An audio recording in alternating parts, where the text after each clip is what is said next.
Sí, perquè avui comencem tardillo, no? Quina hora és? Sí, Uf! ja estem en directe. Ah. Cap problema.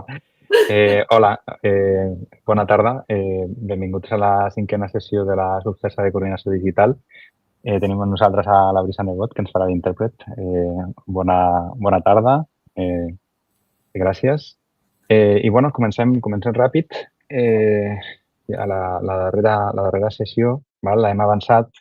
L'hem avançat normalment era al juny, però tant els CRPs com els assessors del territori ens van dir que els centres educatius al juny es van molt a tope i que era millor avançar-lo, i això ens ha generat que algunes informacions no les tenim del tot confirmades, però bueno, bastant confirmades, diguem-ne. Vale? Bueno, comencem per lo de sempre. Teniu aquí el xat obert per fer les preguntes que considereu. Mireu primer si la pregunta l'ha obert un altre company o no. Si no l'ha obert, l'obriu, i si l'ha obert i us interessa, la voteu. Per obrir un tema, ja sabeu que teniu aquí el botonet de tema nou. Anem a la part de gestió dels ordinadors amb el canvi de curs.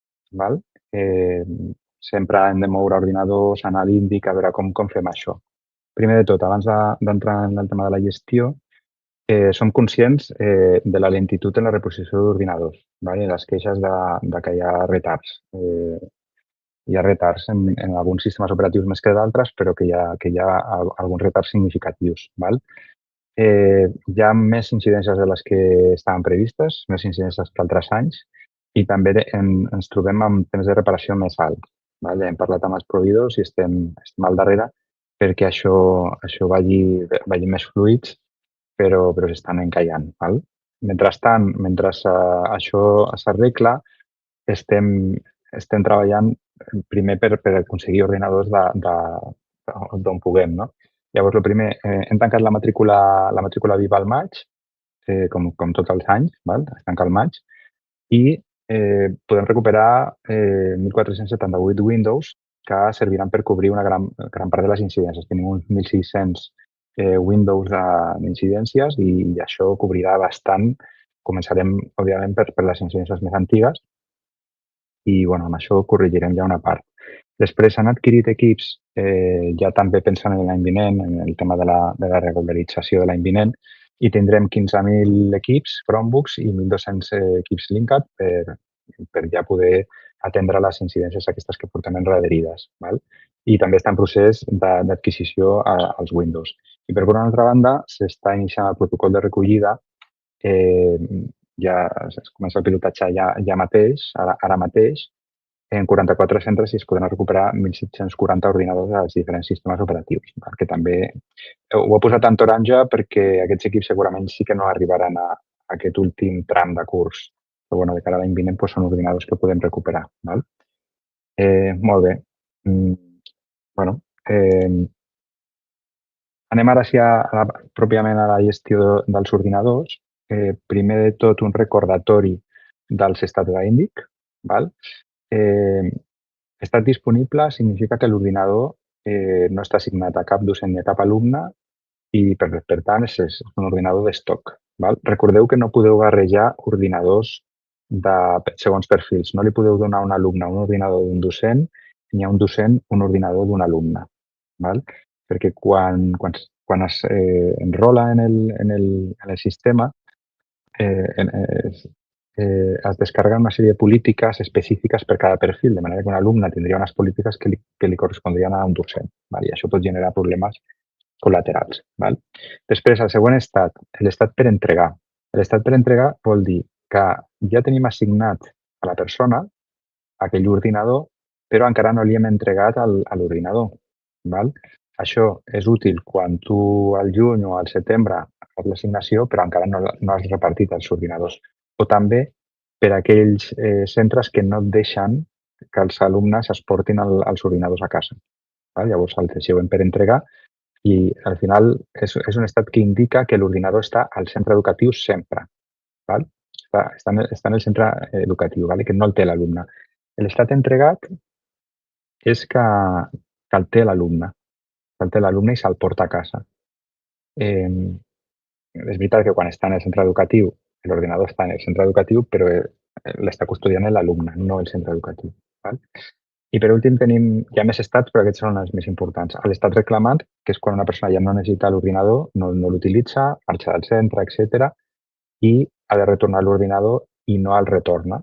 Llavors, després dels avisos pertinents, se li posa en estat reclamat.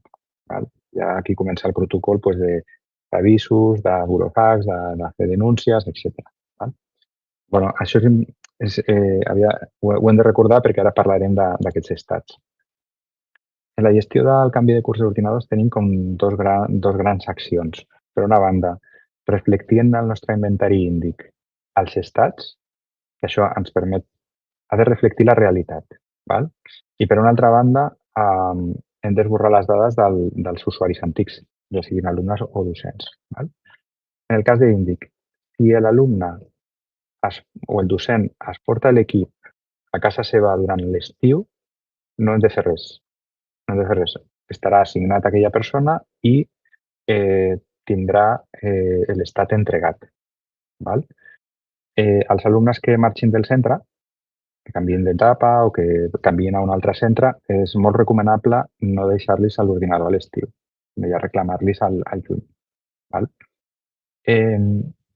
Si per el contrari el docent diu no, jo no vull tenir l'ordinador a l'estiu i els alumnes els demaneu que no els deixeu, llavors sí que heu de canviar l'estat a per entregar, que vol dir que no té l'ordinador l'alumne, o bé a disponible, que l'alumne no tindrà l'ordinador i aquell ordinador queda pendent d'assignar al proper alumne que heredi aquest ordinador. Val? La part d'esborrat de dades, aquí us hem posat un enllaç on està ben explicat cada un dels processos en els diferents sistemes operatius. Val? Aquí us posem una novetat d'aquest any respecte al protocol de l'any passat. L'any passat, si no recordeu, havíeu de canviar l'estat, això després en l'Intune es marcava com per esborrar, després hi havia un informe. Tot això ho hem afinat i ara és una política de Windows, tant a Windows 10 com a Windows 11, que el que fa és usuari que no inicia sessió en 120 dies, usuari que s'elimina. Això és molt transparent i molt net, de manera que un alumne que marxa del centre retorna l'ordinador al juny, cap a l'octubre aquell usuari s'esborra. Les dades al setembre, a principis d'octubre, ja cohabitaran, no? El directori de l'antic alumne i el directori d'usuari del nou alumne, però no es poden veure entre ells. És a dir, el nou alumne no podrà veure les dades de l'antic alumne. En qualsevol cas, a l'octubre s'esborra. Molt bé, aquí us deixem l'enllaç de la gestió que s'ha de fer amb els ordinadors docents. Aquí teniu, és igual que altres anys, no canvia. Molt bé. Volíem recordar-vos algunes coses. Són una mica de sentit comú, però bueno, no està malament posar-les en comú perquè, clar, de cara a l'estiu hem d'intentar que els equipaments estiguin ben guardats i que estigui tot inventariat. Mesures de cara a l'estiu. Fer inventari de totes les noves dotacions. Han arribat molta robòtica, la maleta audiovisual. Feu inventari. Sobretot si esteu compartint els espais amb tallers d'estiu on venen persones de fora que no són del centre, no són docents del centre i per tenir controlat una mica el que hi ha i el que no hi ha. Guardar bé els equips per evitar robatoris. Tots els estius hi ha robatoris. Llavors intentem, en la mesura de lo possible, securitzar al màxim. Coses molt òbvies, però espais que tinguin claus, que estiguin en claus, que no siguin visibles des de l'exterior, que no es vegin les caixes dels equips allà, que pot cridar l'atenció. Ups. Que no estigui visible des de l'exterior. Eviteu publicar instruccions al web o a les xarxes socials que puguin donar pistes que hi ha els equips en el centre educatiu, que es quedaran els equips en el centre educatiu, simplement per evitar. Després, més coses. Aquestes ja no són tant de seguretat, sinó de manteniment dels equips. Treure piles dels equips. Pensant bàsicament en les maletes audiovisuals. No cal que traieu les bateries dels ordinadors. bueno, en tema maletes, els mandos dels panells, etc. No deixar tampoc les tauletes ni els ordinadors connectats a la corrent. Val? No és convenient tampoc. Tenen les seves mesures de seguretat, etc., però no és convenient, millor desconnectat.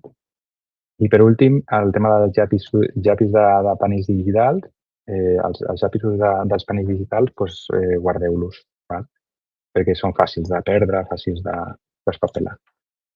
Molt bé. Per a reduir les incidències amb els ordinadors, us van fer algunes preguntes en el darrer formulari. Després ho vam contrastar també en el nivell d'incidències i vam veure una cosa molt clara. Els centres educatius que inclouen mesures i sancions en les NOF, normalment tenen un percentatge d'incidències per mal ús inferior. Inferior. De manera que, bueno, seria molt convenient que ara a final de curs, que és quan es fan aquestes coses, al principi del setembre, doncs poseu aquestes instruccions en les NOF. I també sancions relacionades amb el mal ús. Compartirem amb vosaltres un model abans de finalitzar el curs. Si us encaixa, doncs copieu, enganxeu i ja el tindreu fet. Molt bé. Doncs agafem una mica d'aire. I anem a les coordinacions digitals de l'any vinent i el que hem titulat reserva d'horari. És a dir, què horari s'hauria de reservar pel coordinador digital. Això va dirigit bàsicament als equips directius i a les persones que fan els horaris. Primer de tot, tindrem la subxarxa continua, la subxarxa de la coordinació digital continua igual. Els seminaris web seran els dijous a les 5:30.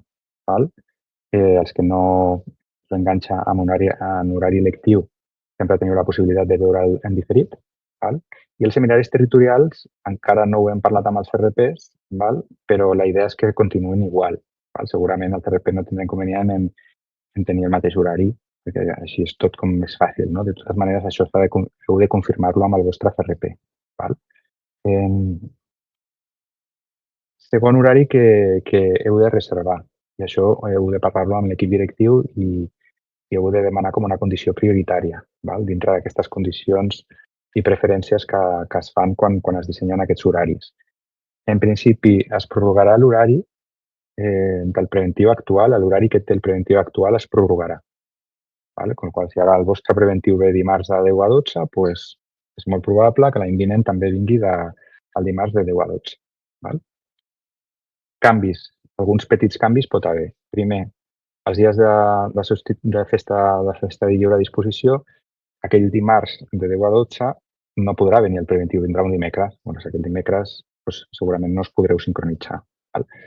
I també pot haver canvis en alguns pocs centres, perquè se revaluarà una mica el número d'hores en alguns centres per ajustar-lo. Hi ha centres que potser tenen masses hores i el preventiu no se li està traient profit i al centre del costat falten hores de preventiu. Això ja dic que no serà generalitzat, no hi ha cap retallada d'hores ni res, es manté tot igual, però sí que es farà alguns ajustos entre centres. D'acord?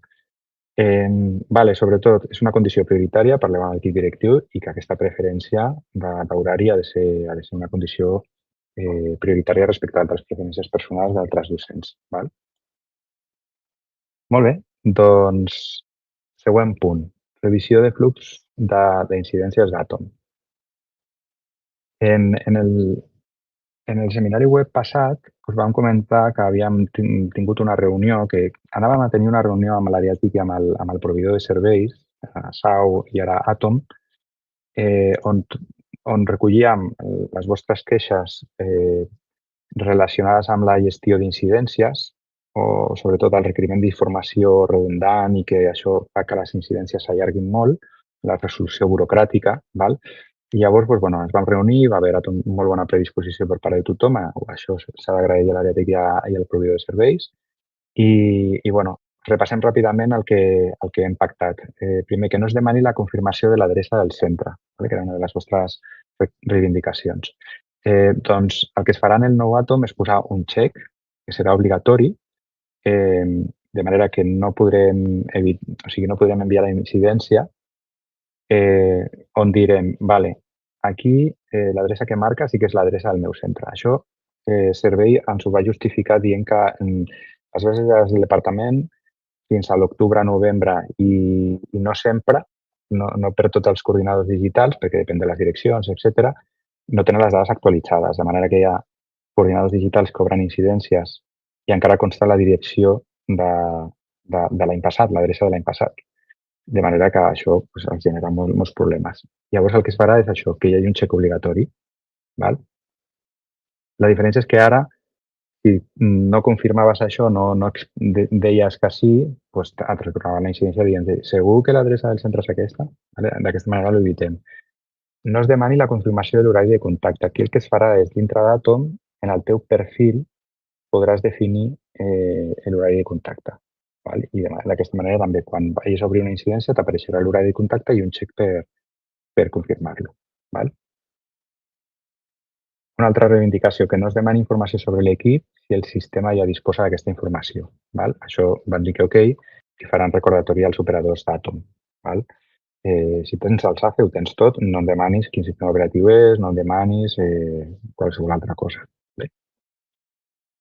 No es demani la confirmació de si l'equip està preparat o embalat. Això també us generava moltes queixes perquè, clar, al final eren diversos missatges que havíeu de contestar, tot com molt redundant, i van dir que d'acord, que no es demanarien més confirmacions. Només es donarà informació, es dirà tal dia, tal hora vindrà tal persona, i no serà bloquejant, no hauràs de confirmar aquesta informació, d'acord? També ens va dir el servei que hi havia 100 i pico, en el darrer trimestre havia 100 i pico entregues que no s'havien fet perquè no estava preparat. Llavors, vam arribar a l'acord de que si no està preparat, això vosaltres també heu de ser rigorosos en això, si no està preparat hi haurà 2 mesos de penalització, es cancel·larà la petició i entrareu un altre cop en la roda de demanar i d'haver de fer la incidència. Val? És a dir, no podem obrir una incidència i no tenir preparat l'equip. Això és important dir-ho. Després, que no es demani informació fins a assegurar-se que no s'ha demanat prèviament. Van dir que d'acord que això no hauria de passar i faran recordatori als operadors. Que no es demanin fotografies ni vídeos per incidències de connectivitat bàsiques, val? Ni per incidències en dispositius simples. Aquí, el tema de la connectivitat, que vam insistir en que realment és necessari fer una foto de que no té connexió. Al final, la iconeta de connexió o no connexió, el servei ens va dir que els portava informació que amb una simple foto ells ja tenien bastant... els ajudava, vaja. Els ajudava i que vam acordar que continuarien demanant-lo en alguns casos. Val? Després, si el dispositiu no té desperfectes, es demanarà la fotografia per poder exercir la garantia. Això és necessari també. És a dir, si tu li dius la pantalla està trencada, no et demanaran la foto de la pantalla trencada. Val? Però si dius la pantalla no funciona, et demanaran una fotografia. Per què? Per tema de la garantia i de les assegurances. Val? Això van dir que no es podia fer d'una altra manera. Vale. En el cas dels dispositius simples, teclats, ratolins, coses així més trackpads i coses així, em van dir que si estava ben descrit no es demanarien fotografies. Val? Van dir que això també ho modificarien. Vale. No es demanaran fotografies de SACE excepte si el SACE és incorrecte o bé el SACE és correcte però correspon a un altre centre. Val? No quadra la persona que està fent la petició amb el SACE. En aquest cas, per evitar-nos històries de dígit que ballen i tot això, es farà una foto del SACE i us demanarà la foto del SACE. En el resta de casos no ho demanaran. Després, no es demanaran fotografies ni vídeos de les pantalles dels ordinadors. Val? En el futur és possible que sí que es demanin per tema de garanties, el que comentàvem abans. Vale? Que no es demani informació per confirmar una incidència si la persona ja ha fet la petició. És a dir, si el preventiu ja ha dit que aquest equip... Si el preventiu ja l'ha revisat l'equip, no es demanarà informació. Vale? Excepte si està molt mal descrit. És a dir, ha d'estar ben descrit i amb la revisió del preventiu. Val? També vam aprofitar la reunió, o servei va aprofitar la reunió per dir-nos que també els coordinadors havien de millorar algunes coses que els generava molta feina a ells també. No? Primer, les descripcions han de ser clares i precises. ¿Vale? Han d'ajudar a descartar problemes, aquestes descripcions. Clar, una descripció com la tecla A no funciona, és que, clar, no funciona sempre, no funciona en quins casos no funciona, hi ha algun problema amb la tecla, ¿vale? Llavors una descripció seria pues, aquesta tecla no funciona de tant en tant, de vegades sí, de vegades no s'observa cap desperfecte, sempre funciona a la pantalla d'inici de la sessió, però després d'una estona fent servir l'equip falla.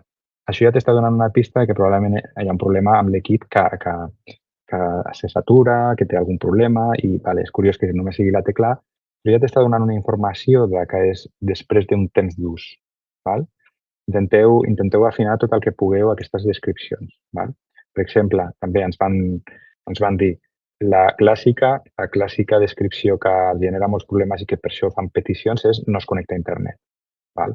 Aquí heu de ser una mica més fins, heu de dir no es connecta a internet amb aquesta xarxa, si ho provo amb el mòbil sí que funciona, si ho provo a casa sí que funciona, val? O sigui, una mica d'informació, perquè si no doncs us aniran demanant coses. Vale? També una cosa important, ens van demanar que fem pedagogia, els ajuda molt si marqueu correctament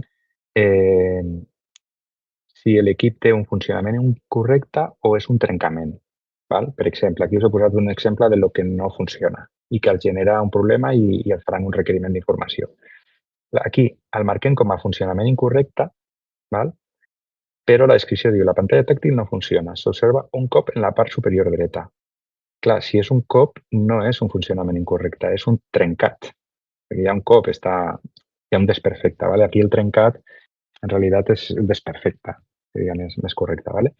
I al contrari, si li poses trencat i després no fas cap referència a que té un desperfecte, doncs també els desorienta una mica. No? La pantalla tàctil no funciona bé, depèn de la zona. Però clar, si no em dius que està trencada, em dius està trencat però no em dones cap pista, no? Pues segurament et diré, vale, però la pantalla està trencada o no està trencada? Observes algun desperfecte?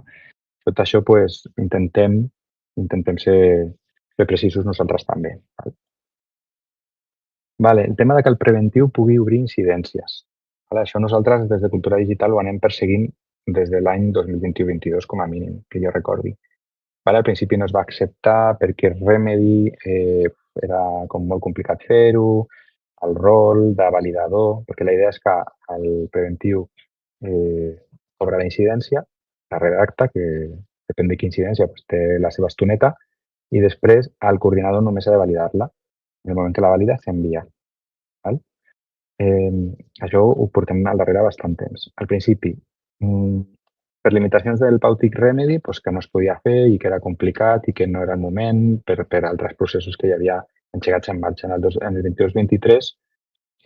Clar, hem tingut el tema de la plataforma d'Atom, tota la revisió de tot.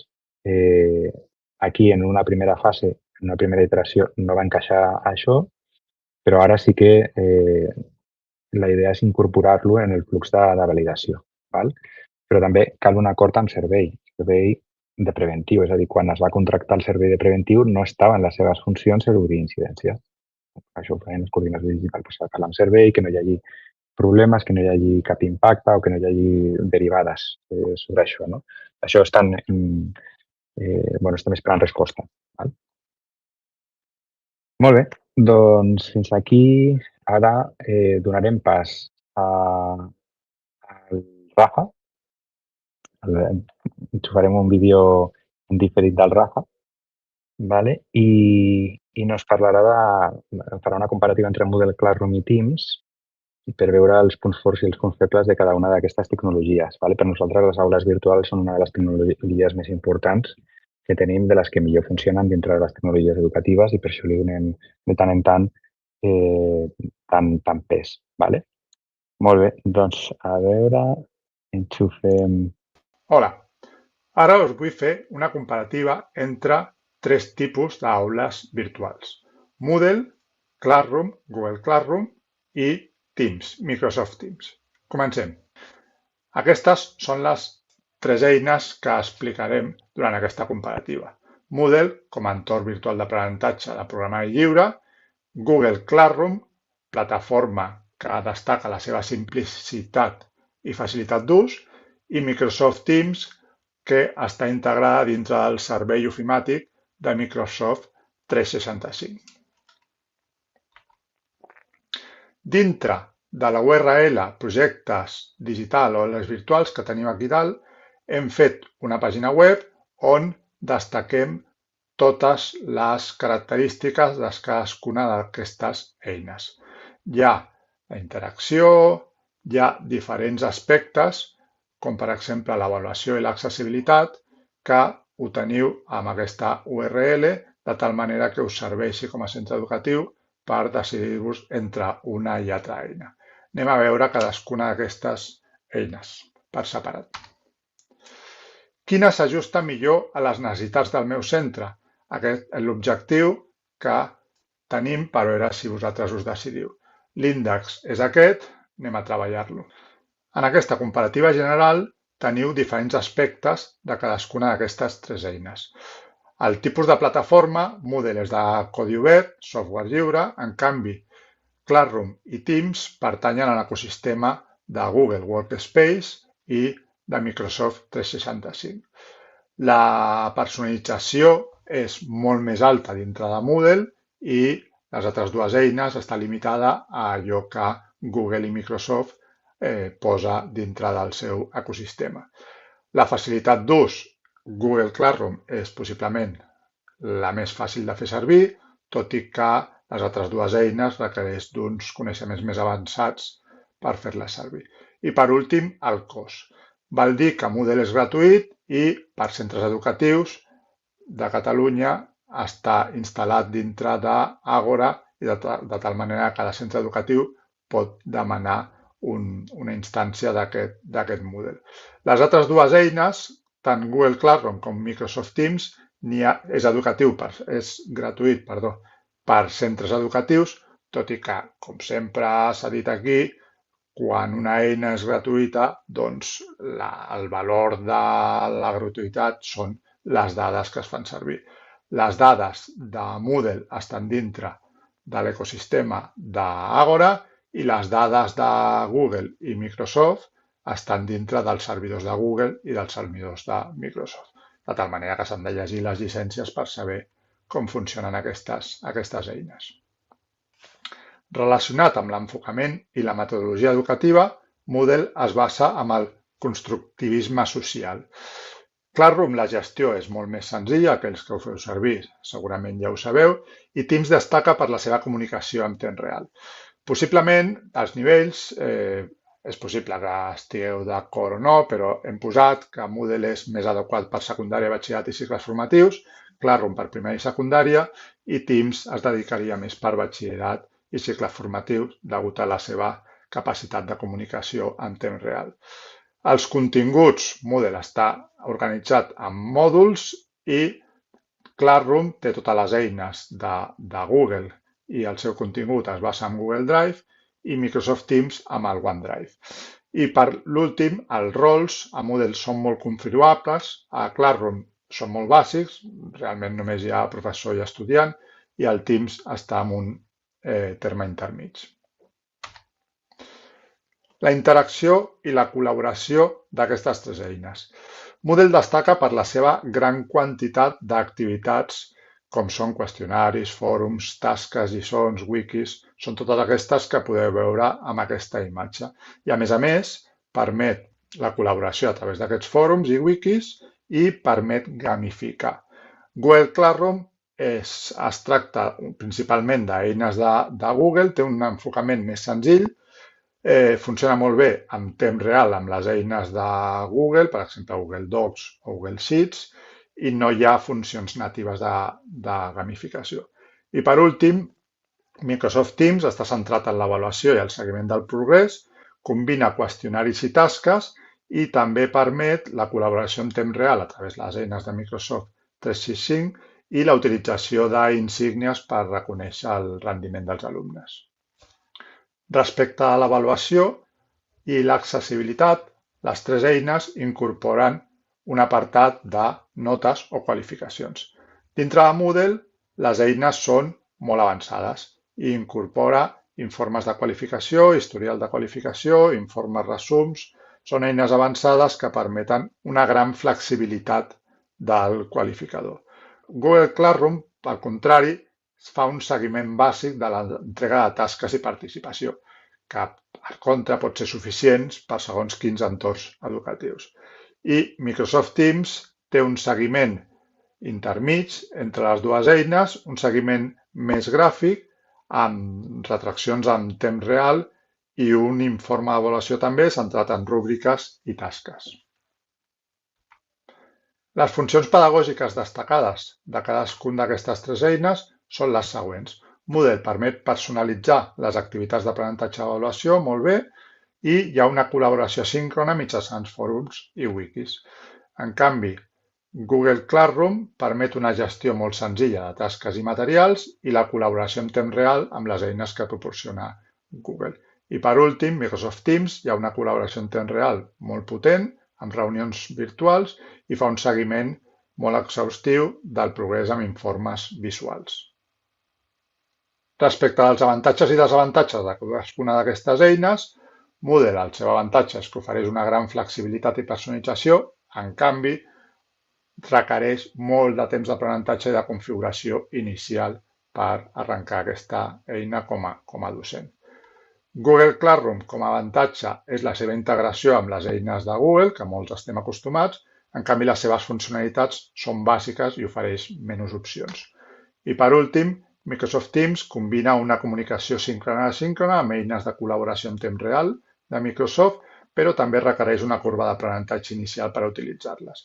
Depèn de quins siguin els vostres motius, podeu fer servir una eina o una altra.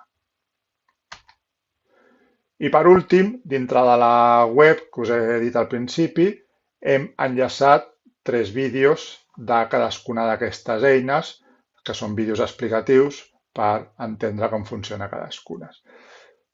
Espero que us hagi agradat i us serveixi per decidir-vos entre un d'aquests 3 entorns virtuals d'aprenentatge.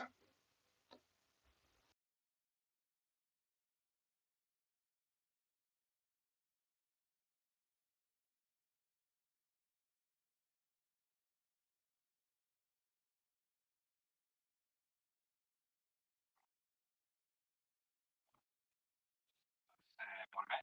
Agrair-li al Rafa el vídeo. És molt didàctic. Ara sí? Sí, no?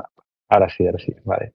Agrair-li al Rafa la comparativa, és molt didàctica, hi ha molta feina aquí al darrere, val? I no, jo m'agradaria afegir que no és... bueno, hi ha molts centres, diguem-ne, que han decidit, no? Una plataforma o una altra. Però sí que la idea és, per exemple, els que esteu a Classroom, els que esteu a Teams, doncs valoreu la possibilitat de Moodle i d'explorar Moodle, perquè per segons quines coses és prou potent. I la curva d'aprenentatge és veritat que és més gran que Classroom o Teams, però bueno, tampoc és tan complicat. Tenim molta formació, de manera que us animem a que proveu Moodle si no teniu Moodle en el centre. Molt bé, doncs continuem. Us donarem uns consells sobre el workspace d'Xtec relacionat amb l'amagatzematge. Bueno, bàsicament tenim problemes d'espai, problemes, sempre podem comprar més espai, però la idea és optimitzar els recursos. Diem que tenim problemes d'espai, em refereixo que estem consumint molt d'espai, no? Llavors ens agradaria optimitzar-lo, el tema. Llavors, ara ens referim a la part de workspace d'Xtec, no als workspace de centre del vostre domini, sinó al d'Xtec. Llavors, alguns consells o coses que heu de tenir en compte també de cara a final de curs. Vale? Heu d'anar cap a la... Ja ho vam parlar en un altre seminari web, però heu d'anar cap a la centralització de documents de centre en les unitats compartides del centre educatiu. És a dir, quin és l'avantatge d'això? Que el document passa a formar part del centre educatiu i deixa de ser un document on el propietari és un docent. D'aquesta manera, quan un docent marxa del centre educatiu o es jubila o l'eliminen el compte perquè no canvia la contrasenya, etc., els documents que ha compartit aquest docent no es perden. Vale? Si agafeu aquest document i el poseu en una unitat compartida del centre educatiu, doncs aquest document no es perdrà, encara que el compte de l'usuari s'elimini. De manera que el que són documents importants que s'estan fent servir amb el claustre o en el departament de matemàtiques, de tecnologia, el que sigui, doncs aneu movent aquests documents importants a les unitats compartides. Després, més coses. Un recordatori. Us demanem un canvi de contrasenya cada 6 mesos. Això és imperatiu, és per temes legals. Ja sabem que és una mica emprenyador, però s'ha de fer. I és molt important que ho feu des del canvi del gestor de contrasenya. Això ho diu en el correu electrònic explícitament, però ens trobem casos on la gent canvia el compte, canvia la contrasenya des del compte de Google. Això fa que el compte al final s'acabi bloquejant i després d'un any el compte s'esborra. Llavors, tingueu en compte que heu de fer el canvi de contrasenya des del gestor. Aquí us hem posat un enllaç. Important també, poseu correu alternatiu de recuperació, perquè si en el futur tenim previst implementar una sèrie d'avisos per gent que té el compte bloquejat i, clar, no et podem enviar un correu a un compte que està bloquejat perquè no podràs accedir al compte. Però sí que et podem enviar un correu al teu correu alternatiu. De manera que, us recomanem que ho poseu. I per últim, també molt important, fer una neteja de documents obsolets. I aquells fitxers documents de fa anys que no feu servir ni fareu servir, elimineu-los perquè realment hem de fer un ús responsable sostenible dels recursos. Nosaltres podem contractar més espai, però al final són diners i tenim tendència tothom a anar acumulant. En el món digital també. Diògenes digital, això som una mica tots, però hem d'anar esborrant recursos que no utilitzem. Ara anem a parlar del Workspace de centre molt ràpidament. Ja vam parlar al seminari web passat, però diguem-ne que amb això tanquem cercles. Igual que hem tancat el cercle de la revisió dels fluxos d'incidències, aquí també tanquem un cercle. Alguns de vosaltres vau valorar positivament aquestes bones pràctiques, però ens vau demanar més detall. Com es canvia això? Aquestes instruccions estan a Google, podeu buscar-lo i trobareu com canviar o com definir algunes de les polítiques que us vam recomanar, però per posar-lo fàcil hem fet una pàgina. Ara sí que estem parlant, perdoneu, estem parlant dels Workspace de centre, no el de l'ISTEC, sinó el de centre, amb el domini vostre. Hem fet una pàgina que la teniu aquí on hi ha un element, una caixa que és de bones pràctiques on teniu pas per pas, sintètic, català, amb captures, com fer cada una d'aquestes, com definir cada una d'aquestes polítiques, aquests elements de configuració. Reviseu-lo, si teniu dubtes, ja sabeu que teniu el NUS i d'aquesta manera securitzareu millor els workspace del vostre centre educatiu. Per defecte, Google ja és prou segur, però aquestes bones pràctiques li donen un plus de seguretat al vostre centre educatiu. També hi ha un altre tema i és el tema de l'autorització de les famílies. Ara, és convenient de cara al curs vinent incrementar el nivell d'informació que li donem a les famílies i que siguin molt conscients. O sigui, ja no és suficient amb un xec on digui plataformes de Suite, de Google o plataformes no és suficient amb un xec, se'ls ha de donar més informació perquè de manera més informada puguin firmar i puguin autoritzar això.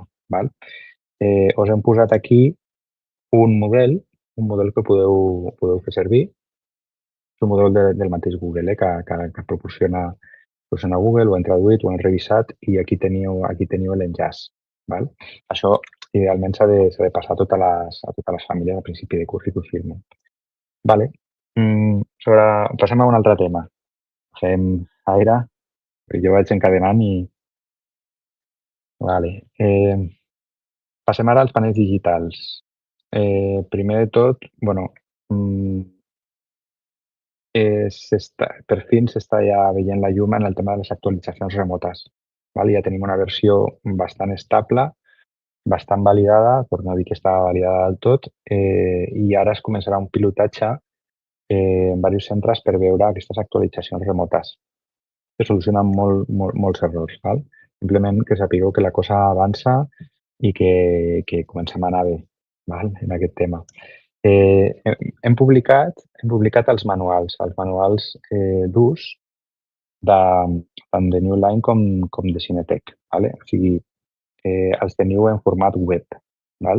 En breu us ho donarem també en format PDF, format imprimible, més còmode per imprimir, però la part digital és més còmoda per navegar. Llavors aquí podeu veure l'aspecte que té, aquí teniu els enllaços, és bastant exhaustiu i molt important, aquesta informació és la de la nova versió. La de la nova versió. Molts de vosaltres no teniu aquesta versió. Però en breu la tindreu. Segurament al setembre la tindreu. I alguns de vosaltres la tindreu al juny, a finals de maig o al juny. Però en qualsevol cas la tindreu al setembre. No volíem fer 2 manuals per cada versió perquè això és un lío i no val la pena pel temps que queda de curs i llavors ja ho hem fet directament amb la versió nova. Gran part de la informació que apareix us aplica. És a dir, a un corpus important de coses que són iguals per les versions. Però sí que si veieu el manual i veieu que no coincideix amb el que teniu en el panell és perquè teniu la versió antiga. Molt bé. New Line, també aquí teniu l'enllaç. I us volíem comentar. En una reunió amb Ariatic i amb Petit i amb l'Agència de Ciberseguretat, doncs el tema de la seguretat és un tema molt important. El fet de que els panells digitals sigui un element compartit per diversos docents amb exposició a l'alumnat, etc., doncs s'ha de ser curós a l'hora de tenir allà els comptes personals, de correu, etc. I llavors s'ha establert diversos mecanismes per tancar el compte de Google o de Microsoft, tancar el compte automàticament, per evitar que es quedi allà el compte obert, que algú t'agafi el PIN i que de tant en tant vagi entrant amb el compte obert. Llavors, quan es tanca el compte? Quan apaguem el panell, després de 90 minuts d'inactivitat, estic parlant de la nova versió, després de 90 minuts d'inactivitat. I és igual per tots els usuaris. L'Agència de Ciberseguretat va recomanar 90 minuts. Una hora de classe més un marge per donar-li un marge al docent. Des de Cultura Digital considerem que és un període de temps curt, però de moment hem d'acceptar aquestes recomanacions. Segurament farem una excepció, ho hem d'acabar de parlar, però la nostra proposta és, d'acord, quan s'apaga el panell físicament, quan tu apagues el panell, sí que es tanquen tots els comptes, però sí que volem ampliar aquests minuts d'inactivitat. Ampliar perquè hi ha molts entorns, molts àmbits on no necessitem, estem pensant en primària, per exemple, on la majoria del temps està un docent allà. I també volem que sigui personalitzable per l'usuari, que cada usuari decideixi el temps que vulgui. Hi haurà usuaris que seran més mirats i que no voldran tenir el compte. Hi haurà usuaris més confiats en funció del seu àmbit i que posaran més temps. Us anirem informant, però som conscients de que es tanqui el compte cada 90 minuts, doncs això és bastant inconvenient per alguns moments. Molt ràpidament, ara és molt bon moment de cara a final de curs, juny, si teniu una miqueta d'espai entre ordinadors, etc., que simplifica molt el tema dels ordinadors, així és possible que tingueu una mica d'espai. Per fer la migració al Nodes 2. Ja tenim un 15% de centres que han migrat a Nodes 2 i la idea és que ara, a final de curs, podeu aprofitar. val? Oferirem cursos d'estiu, val? Que això incorpora un tutor que et pot ajudar, et va revisant i ja oferirem 2 cursos, com hem fet fins ara. El curs d'administració, que és de 45 hores i té 5 mòduls, i un curs d'actualització, que són només 3 mòduls i 20 hores. El curs d'actualització és per la gent que ja coneix nodes, que ja administra nodes. I els mòduls són principalment els canvis que hi ha entre el nodes 1 i el nodes 2. Val? Mentre que l'administració és tot. Com si no saps res de nodes, és el curs que necessites. Val? Independentment dels cursos, tenim un curs en línia d'autoformació, on estan els mateixos continguts dels cursos. Igual, la diferència que en el curs tens un tutor que t'ajuda i vas acompanyat, vas sincronitzat amb altres companys i d'alguna manera hi ha una mica més de compromís. És a dir, vas allà i a part certifiques, no? A part tens una certificació, mentre que en el curs en línia d'autoformació no certifiques. Vale. Recordar-vos que la data límit per migrar al Nodes és setembre de 2026. O sigui, no és aquest setembre, sinó que és el setembre vinent. Val? De manera que, la migració és molt senzilla realment i hem tingut molt poques incidències i si parles amb els centres que han migrat et diuen que ha sigut bastant senzill migrar-ho. Vale? Molt bé, doncs ara passem a la informació de servei. Incorporarem el Joan de Gràcia. Vale.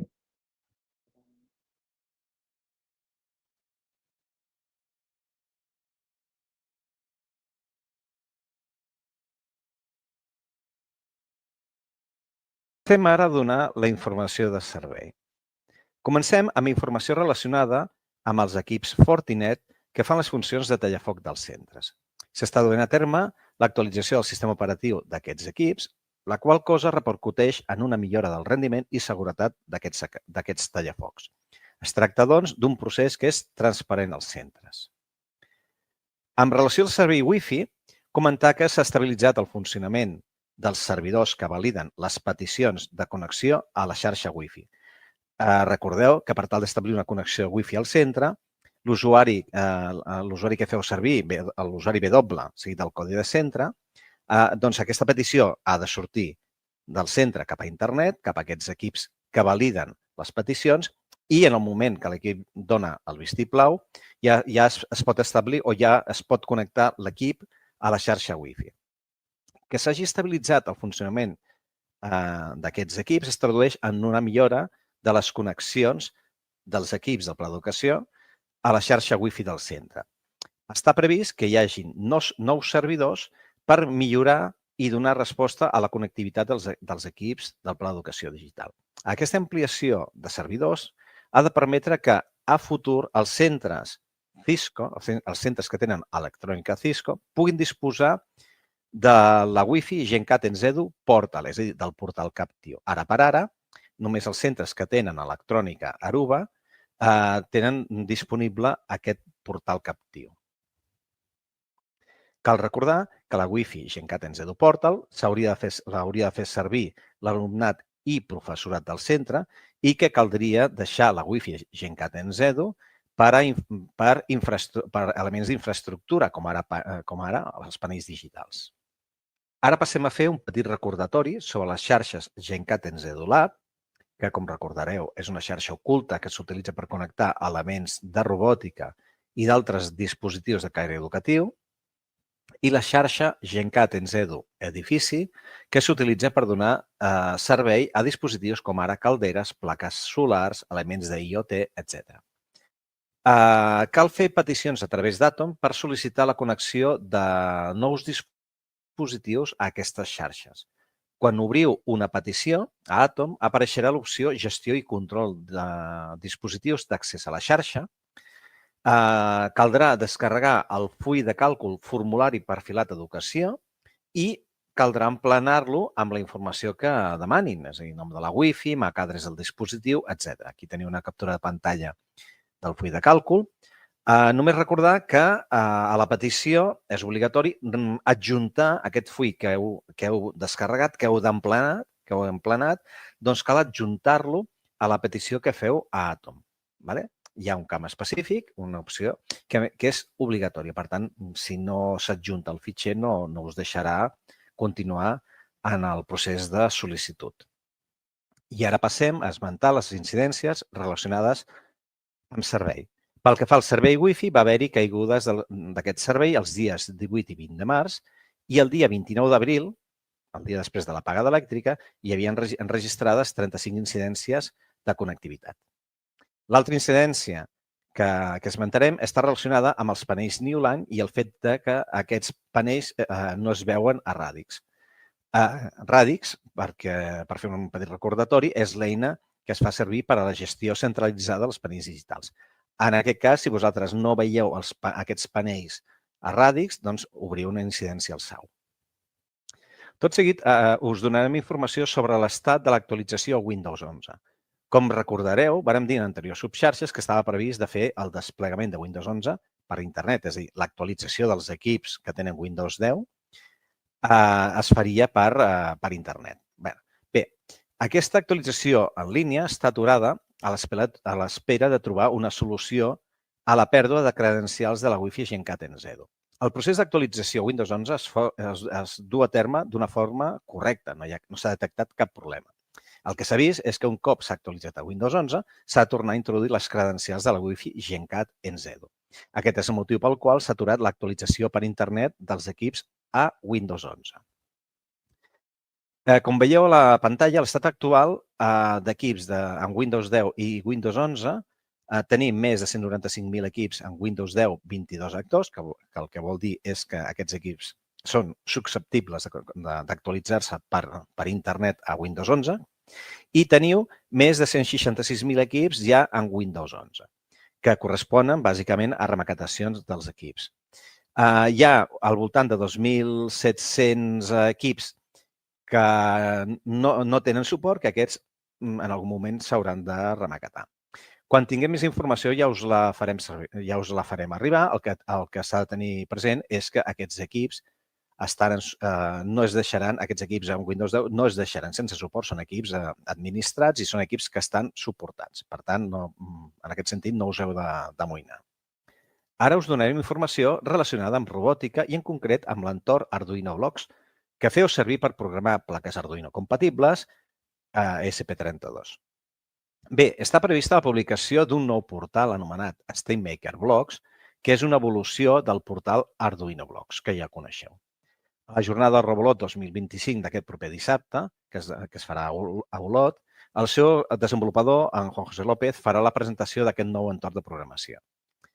I associat a aquest nou entorn hi haurà una nova versió del programari AB Connector, que ara passarà a dir-se Connector versió 6, que és la versió d'aquest programa. Aquest nou connector és compatible tant amb el portal antic, amb el d'Arduino Blocks, com el nou entorn, que és el StateMaker Blocks. Els dos entorns coexistiran durant un cert període de temps. Usuaris i projectes creats a l'antic portal se sincronitzaran amb el nou, estan sincronitzats, trobareu la mateixa informació.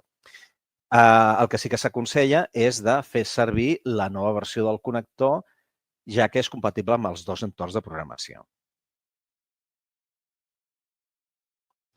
Quan finalitzi aquest període de coexistència, hi haurà una redirecció des del portal arduinoblocks.com cap al nou portal StateMaker Blocks. I aquí sí que serà necessari tenir instal·lada la nova versió.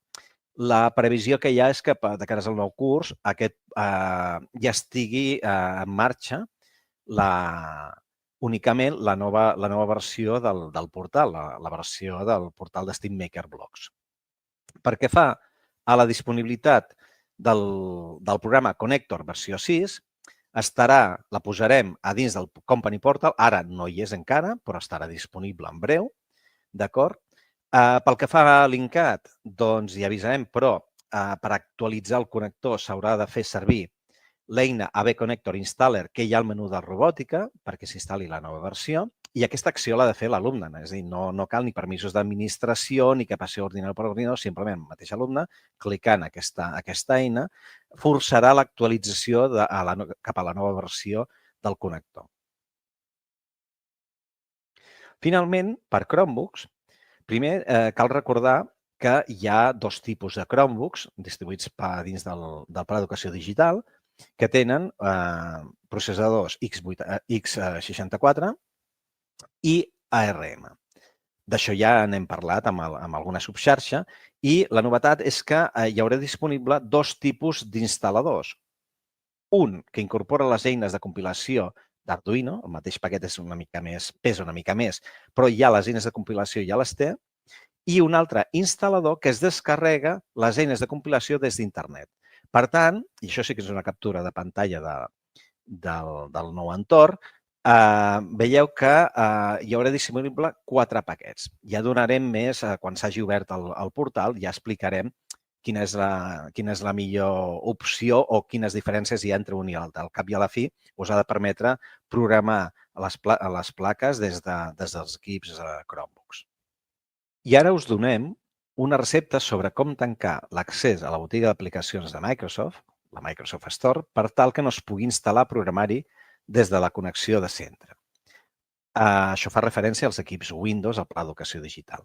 En aquest cas, si teniu necessitat de blocar l'accés a aquesta botiga d'aplicacions, ho podeu fer accedint al portal d'autogestió del Fortinet i a dins de l'apartat de configuració, que és l'apartat que permet fer el filtratge de continguts, hi ha l'opció mostrar opcions avançades. A dins d'aquesta interfície o aquesta visió del portal més avançada podeu introduir dominis específics per fer el filtratge. Llavors, en aquest cas d'aquí, si introduïu aquests 3 dominis que posem aquí a la pantalla, l'appsmicrosoft.com, l'Storage FD i l'Store Image, d'acord? Si denegueu l'accés a aquests 3 dominis, quan obriu la botiga d'aplicacions de l'equip no us permetrà instal·lar cap aplicació.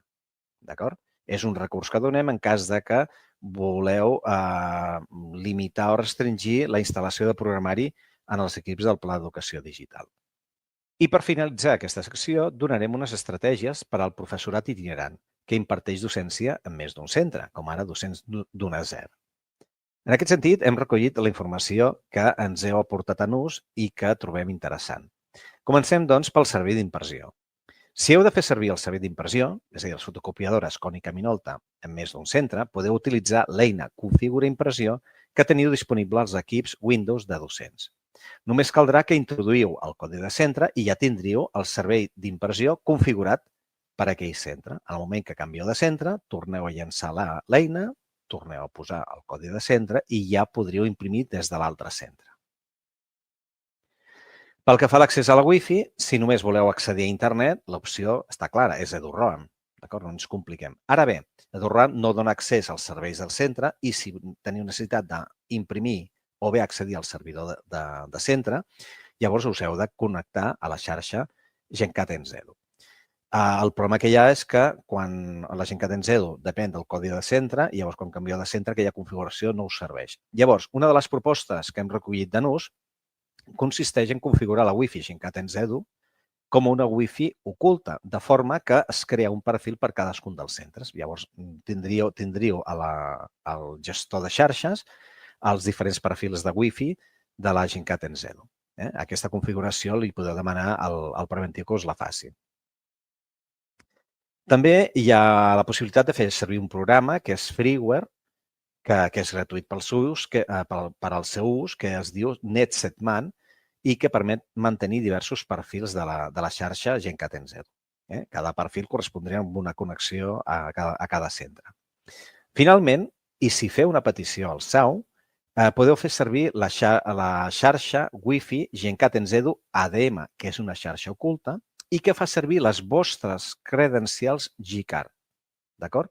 Aquesta xarxa només s'hi pot accedir amb equips que estan en servei, és a dir, equips que tenen SACE, com ara els equips del Pla d'Educació Digital. Aquesta xarxa dona accés al servei d'impressió, al servidor de centre, però no dona accés a la Wi-Fi educativa. Finalment, l'accés al servidor de centre, la proposta que fem és que tingueu un usuari genèric amb cadascun dels servidors de centre que feu servir. D'aquesta manera, simplificareu l'accés a les unitats compartides.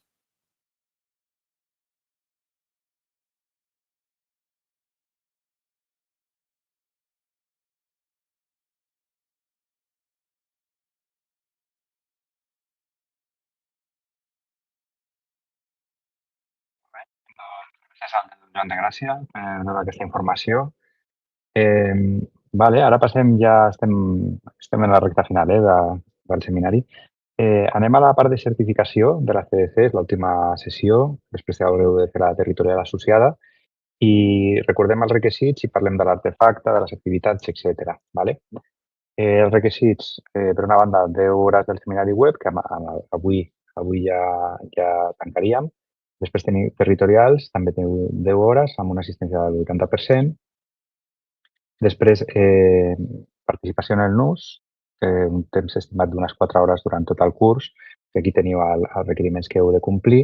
Aproximadament tenim ara mateix un 60 i escaig % de participants que ja compleixen tots els requeriments. Els que esteu, hi ha molts que estan a prop, aquest mes i mig que queda, doncs aneu entrant en el NUS, aneu llegint i recordeu que no és necessari escriure, simplement heu d'entrar i llegir temes i respostes. Amb poc que feu, ràpidament arribareu a aquests indicadors. Aquí teniu 2 enllaços per comprovar la vostra participació. I anem a la part de l'activitat /artefacte. A diferència del curs passat, aquí el que us demanem és algun tipus d'evidència d'aprofitament d'aquesta subxarxa. Llavors, podeu generar un nou artefacte, tal com vau fer l'any passat. Podeu implementar un artefacte existent en el vostre centre i documentar d'alguna manera com heu fet aquesta implementació.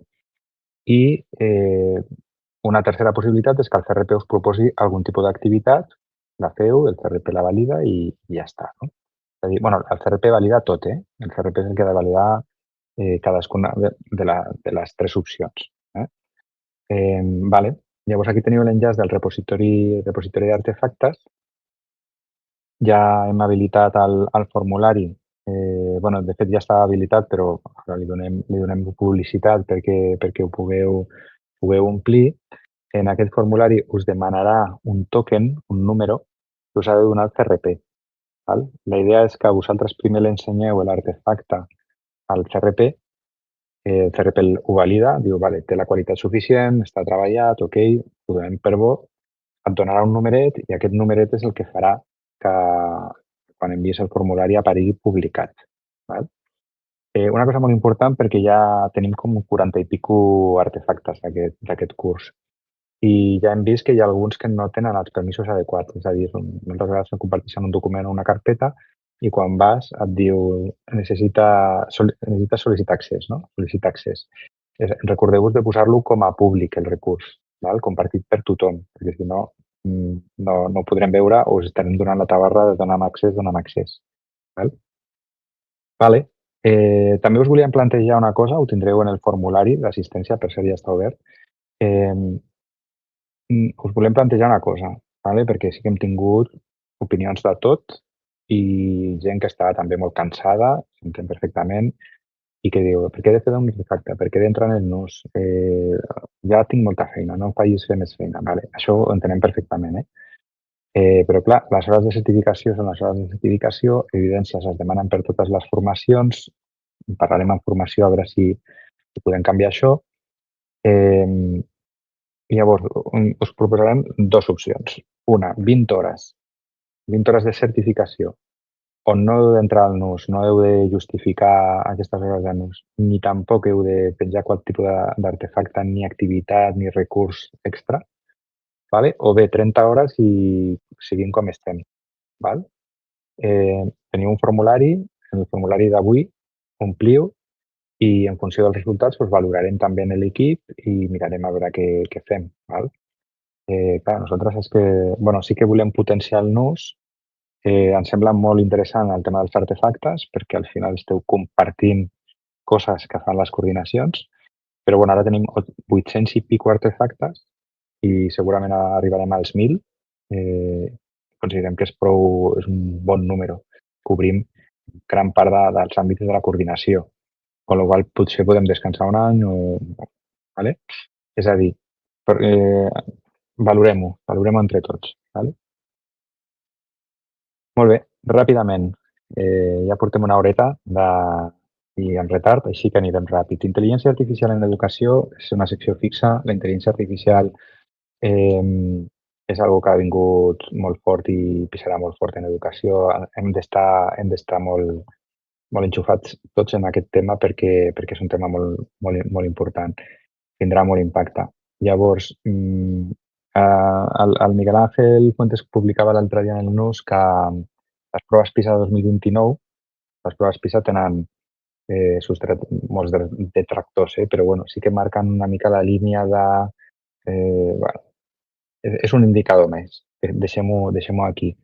I les proves PISA 2029 ja han dit que afegiran proves d'alfabetització mediàtica i també d'intel·ligència artificial, de manera que cada vegada s'introduirà més, hi haurà més formacions, més de tot. ¿Vale? Llavors, us volíem compartir un parell d'eines que em sembla que són molt resultones, molt fàcils i molt atractives. Una és el Napkin. El Napkin el que fa és, tu li passes un text i ell et genera o et proposa un munt de representacions visuals per a aquest text, val? Per fer petites infografies, esquemes, i la veritat és que està molt bé. La proposta que tris, després la pots editar, pots canviar-ho, tant colors com la lletra, és a dir, està força bé. Val? Aquí, per exemple, he posat el text del guió de la subxarxa de la sessió 5, podeu veure aquí el text, val? I et proposa moltíssims tipologies de visualització, val? De maneres de representar aquesta informació. Ja veieu. Val? Doneu-li un cop d'ull perquè és bastant curiós, bastant interessant. Val? La segona eina que us volíem comentar, que ja molts de vosaltres segur que la coneixeu, el notebook LLM de Google, que el que fa és fonamentalment analitzar documents que tu li passis. Enviar-li un o més documents i a partir d'aquí li pots preguntar, li pots que et faci mapes conceptuals, resums de tot tipus. I a més, hi ha una cosa que és molt sorprenent, a mi m'ha sorprès molt, que és el tema dels podcasts. I ara, per això també ho aprofitem i ho anunciem, els podcasts també te'ls fa en català i incorpora una conversa sobre el document que li has pujat. De manera que semblen dues persones parlant sobre el document i està força aconseguit. Val? És molt sorprenent. Vale? Proveu-lo perquè és curiós. Molt important, recordatori.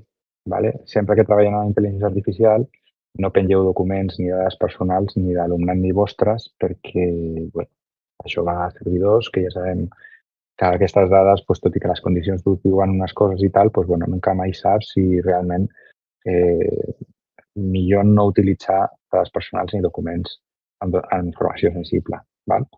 I recordar-vos també l'edat mínima per fer-ne ús, que en general podríem establir-la en 13 anys. És una de les recomanacions que es fa des de protecció de dades, però cada una d'aquestes eines té la seva pròpia edat mínima, no? Que ho fan també per cobrir-se ells. No? Per exemple, DeepSeek, Cloud o Copilot són 18 anys. 18 anys. Que ho tingueu en compte, que aquí, si voleu fer alguna cosa amb els alumnes, tingueu en compte això. Sempre s'ha de demanar autorització per treballar-hi. Molt bé.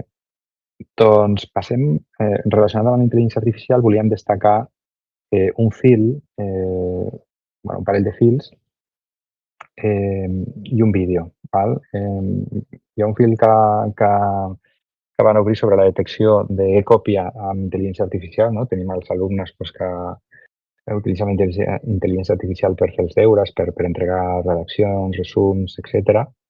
I en aquest fil s'analitza o es debateix una mica si realment les eines de detecció són útils, no són útils o què fem amb aquest problema. No? Llavors, aquí teniu el fil, considero que és força interessant. Hi ha gent que té molt clar que no funcionen, altres pensem que no funcionen del tot, però hem d'estar atents a veure com evoluciona el tema.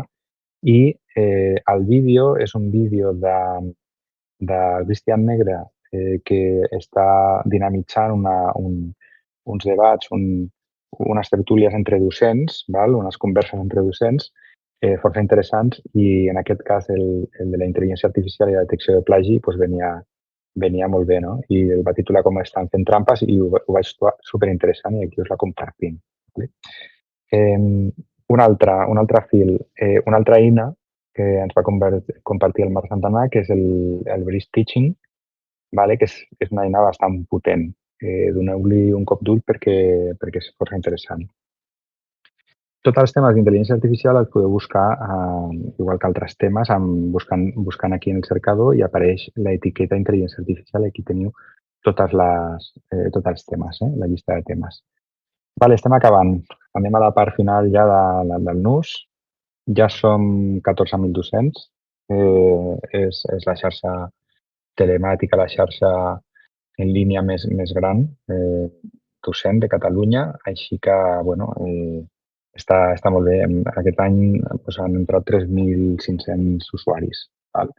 Sí que hem de millorar la part pedagògica, la part de converses pedagògiques, perquè sí que funciona molt bé com a suport. Tens un problema i la gent contesta molt ràpid i això és fantàstic, però hem d'intentar donar un pas qualitatiu i començar a conversar de coses més pedagògiques, no? Això és el que seria ideal. Estem tots molt enfeinats i tal, s'ha de trobar temps, però seria molt bé i compartir recursos, materials que esteu fent servir també seria molt interessant. Fils destacats. Volem posar en valor a l'Albert López, que ha fet unes fitxes magnífiques relacionades amb el codi Rocky. Aquí teniu l'enllaç, doneu-li un like perquè estan molt treballades. I aquí teniu l'enllaç. També a la Paula, perquè també ha fet uns materials per la Tailbot, pels petitons, que la veritat que està superbé també, i donar-li les gràcies. Després, parlant del que dèiem de pedagogia, també el Cristian Negre ens va compartir un altre vídeo d'un debat de pedagogia i contrapedagogisme i és força interessant. És força interessant tant el fil com el vídeo. També us ho recomanem. Xavier Romà va compartir un full de càlcul que us facilitarà la feina a l'hora de fer l'avaluació diagnòstica de quart de primària, traspassar la informació i també agrair-li l'esforç, està molt bé. I a la Cristina Marimón, que és molt activa i molt dinamitzadora, donar-li les gràcies i destacar el fil de recursos Stop d'assetjament escolar, que porta des del 2023 publicant recursos que estan molt bé relacionats amb l'assetjament escolar. Aquí teniu també l'enllaç. Com sempre, els participants destacats de febrer i abril, el Miguel Ángel passa a la primera posició, ha sigut molt actiu, l'agraïm moltíssim, totes les intervencions que són de molta qualitat.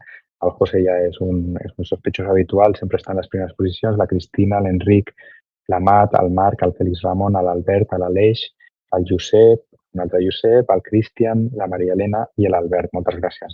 Moltes gràcies per la vostra intervenció i la qualitat. Molt bé, ja acabem. Què han fet en la subxarxa de les comissions digitals? Què han fet? El que estan fent o han fet és experiències de centre, que sempre són força interessants i força divertides, veure com els nanos interactuen amb la robòtica del pensament computacional i hi ha gravacions en el centre educatiu, in situ, i amb intervencions i amb petites entrevistes amb docents que expliquen una mica la seva experiència. L'Escola Floresta de Tarragona, Joan Margarit i les altres escoles del Terres de l'Ebre. Aquí teniu l'enllaç, ho podeu visualitzar. Està molt bé. Ja teniu obert el formulari d'assistència i valoració. Fem diverses preguntes, com sempre, i al final valoreu la sessió i també ens doneu suggeriments de cara a l'any vinent.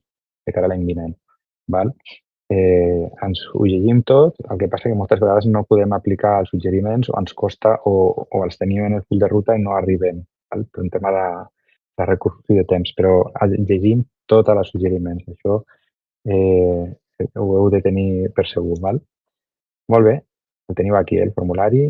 Si no, aquí sí, aquí a sota del vídeo. Anem a la part ara de les preguntes. Compartirem. Compartir.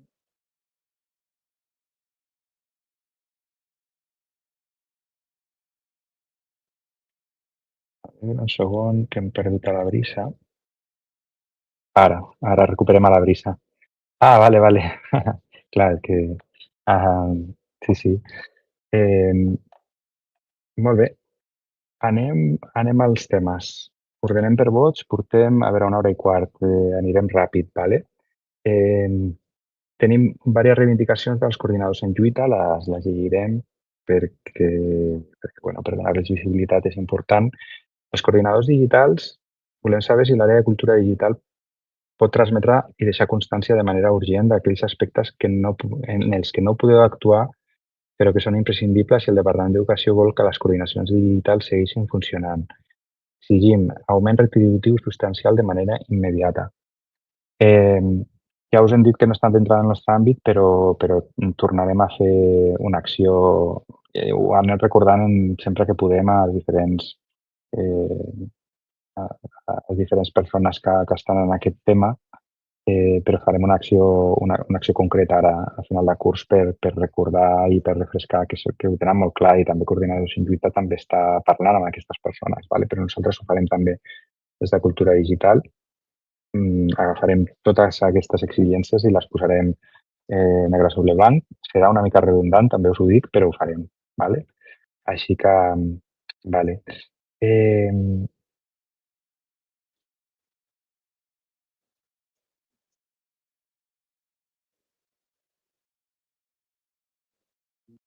Reivindiquen que no són tècnics, són docents i reconeguts com a càrrec especial. També ho posarem tot junt, farem un document i ho escalarem perquè quedi constància. Exigim un augment significatiu de les hores d'assignació del càrrec. Això també és una reivindicació clàssica. Diners, horari, completament legítim. I deixar constància de manera urgent que exigim assignar les tasques tècniques als tècnics i les administratives al PAS. Això també ho posarem. Clar, les tasques tècniques als tècnics sí que és veritat que si no hi ha tècnics o els tècnics venen de tant en tant, doncs és més complicat. La part administrativa, intenteu parlar amb l'equip directiu, que segur que ho he intentat i també els recursos són els que són, però bueno, ho posarem també tot en el mateix paquet i intentarem moure un altre cop. A veure, ordeno per vots.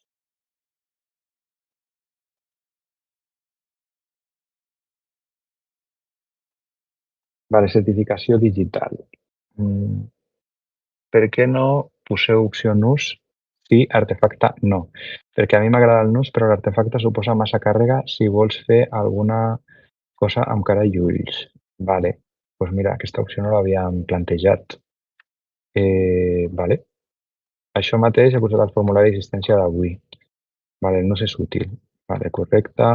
Fer-lo des d'aquí, correcte. A més, si volem que el nus sigui un espai de compartir experiències i materials pedagògics. Nus i no artefacte. Doncs ho tenim en compte. Encara que no estigui com a opció, poseu en els suggeriments en els comentaris i ja ho tindrem en compte. Jo també, sincerament, dono molt de tabarda amb això, però moltes persones podríem tenir una certa, com diríem, hàbit de comunicar-nos asíncronament i compartir coses perquè es guanya molt, realment. Més cosetes. Sancions a les NOF. Aquesta me l'he llegit, simplement demanant que els comparteixin algunes NOF de referència. Reposició d'ordinadors espaiats. Aquest ja l'hem contestat. Tenim un retard i estem en vies de solució.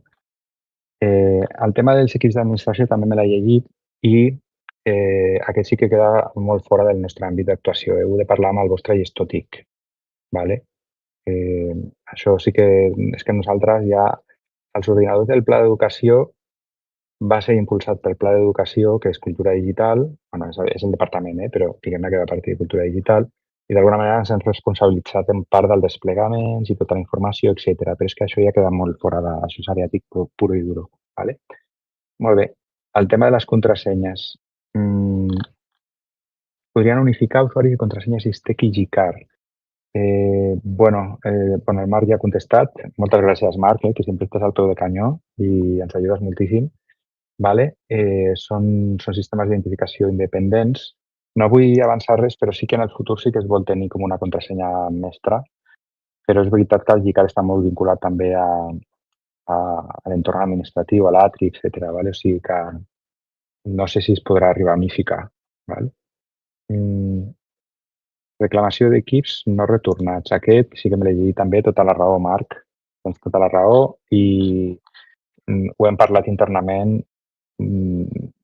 Sempre quan ho hem explorat, de que hi hagi una figura en el departament que faci totes les denúncies, diguem-ne, és a dir, que el centre li passi la informació i algú del departament, una figura en el departament, faci de representant, es veu que legalment això és complicat.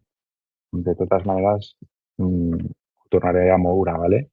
Però ho hem plantejat en el passat. Ho hem plantejat en el passat que ens han dit que ha de ser la direcció del centre. El representant legal és el director del centre. ¿Vale? Així que, bueno, de totes maneres, bueno, ho explorem i et donem resposta, ¿vale, Marc? Molt bé. Xarxes wifi, un bot, unitat compartida. Què us sembla si ja és més secundari, més tècnic, ¿vale? Què us sembla si ho deixem aquí? Ja portem 1 hora i 20, crec que està bastant bé, són 7:40, ja és hora de plegar, ¿vale? Sí. Sí. Així que, vale, doncs res, a veure, que no em deixi res per aquí. No em deixo res. Ja, simplement pues, agrair-vos tota la feina que feu i que, bueno, que al final de curs sigui lleuger, en la mesura del possible, i gaudiu d'unes bones vacances. Vale? I res, continuem la comunicació en el NUS i fins l'any vinent, fins al curs vinent. Gràcies, Brisa. Vinga, vagi bé.